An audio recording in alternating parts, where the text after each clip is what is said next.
Welcome to the Explainer. You know, everything around us, the screen you're looking at, the chair you're sitting in, literally your very own body, it's all made of atoms. But for the longest time, we had absolutely no idea what was actually inside them. They were a total black box. So today we're going to solve a dark, high-tech, 19th century scientific detective story. And as the glowing text on your screen suggests, we're going to explore how one mysterious glowing green beam changed physics forever. Okay, let's dive into this. Consider this our mission briefing to unravel how a 19th century physics experiment literally powers our modern world. First, the mystery of the atom, then a look inside the cathode ray tube. From there, we'll break down Thomson's brilliant experiment, the ultimate discovery of the electron, and finally, the jump from vacuum tubes to screens. Part 1. The mystery of the atom, from indivisible spheres to ghostly green beams.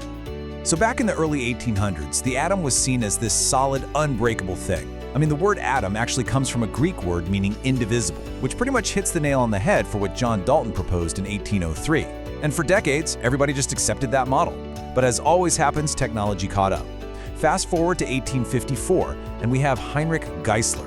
Now, Geissler was a remarkably skilled glassblower, and he managed to significantly improve the vacuum tube by sucking almost all the air out of a sealed glass chamber. Because of that innovation, his colleague Julius Plücker in 1858 discovered these weird, ghostly glowing lines inside the tubes when electricity was applied. They called them cathode rays. It was exactly this groundwork, this incredible blend of master glass-blowing and early electrical physics, that set the stage for J.J. Thomson in 1897 to set up what was essentially his ultimate scientific crime scene. Moving on to Part 2, inside the cathode ray tube, the apparatus that changed physics. Before we can fully appreciate Thomson's genius here, we really need to break down his core tool.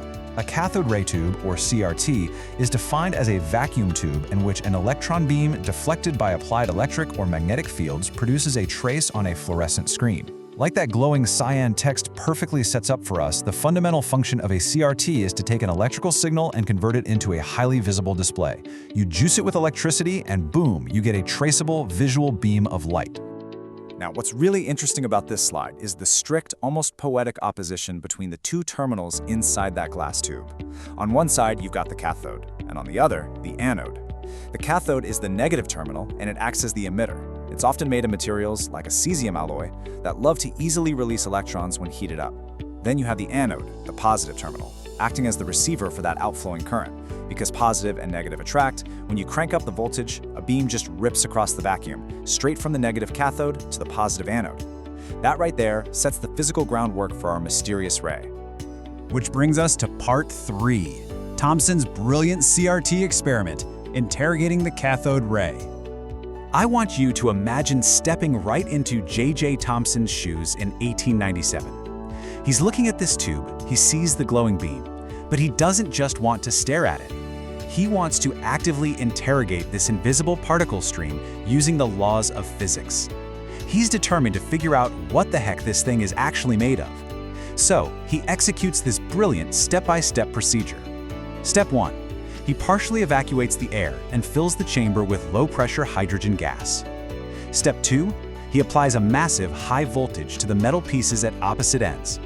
This ionizes the gas, turning it into a conductor, and suddenly a beam shoots across the tube. But Step 3? Step 3 is where the magic happens. Thomson applies external electric and magnetic fields, dipoles, around the middle of the glass tube. Finally, Step 4, he just watches what happens at the far end of the tube, which is coated in a phosphorescent substance that glows when struck. And guess what he saw? The beam was actively repelled by the negative pole, and it bent sharply toward the positive pole. Let's just pause and really think about this for a second. We've got a beam of light traveling through a vacuum that is physically bending away from a negative magnet and bending toward a positive one. So what was this mysterious glowing green beam actually made of? Part 4. Discovery of the electron. The atom is no longer a black box. The answer to that question brings us to the absolute climax of our explainer. J.J. Thomson had just cracked the code. Because the beam bent toward the positive pole, he concluded that these rays weren't just light, no way, they were negatively charged particles. So the crucial point is this massive breakthrough he had next.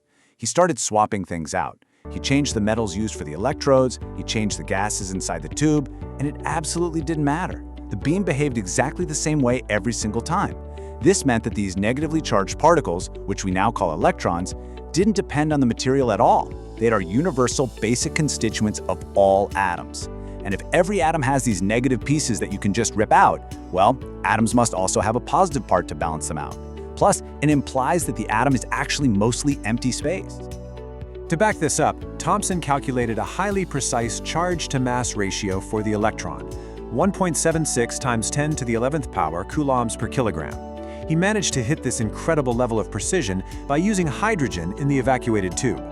Since hydrogen is the lightest element and the lightest gas, it gave him the maximum possible charge-to-mass ratio, letting him measure the electron's properties with stunning accuracy. This was a real game changer. It wasn't just a glowing light anymore. It was a measurable, quantifiable subatomic particle. And spoiler alert, Thomson would eventually win the Nobel Prize in Physics for this very work. Finally, Part 5. From vacuum tubes to screens, the visible impact of invisible particles. It's super fascinating to look back at an 1897 lab experiment, but the reality is, this discovery set off a massive technological revolution. And this brilliantly illustrates how foundational science impacts our daily lives.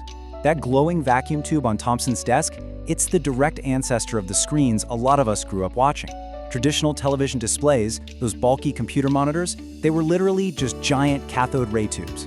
They used a focused beam of electrons deflected by electrical or magnetic fields to sweep back and forth across a fluorescent screen. They combined red, green, and blue light to paint movable images in totally natural colors. On top of that, CRTs gave us oscilloscopes for viewing electrical waveforms in hospitals and labs. Even X-rays are generated when fast-moving cathode rays are stopped suddenly. Every single time you looked at an old tube TV, you were essentially watching a controlled version of Thomson's experiment right there in your living room.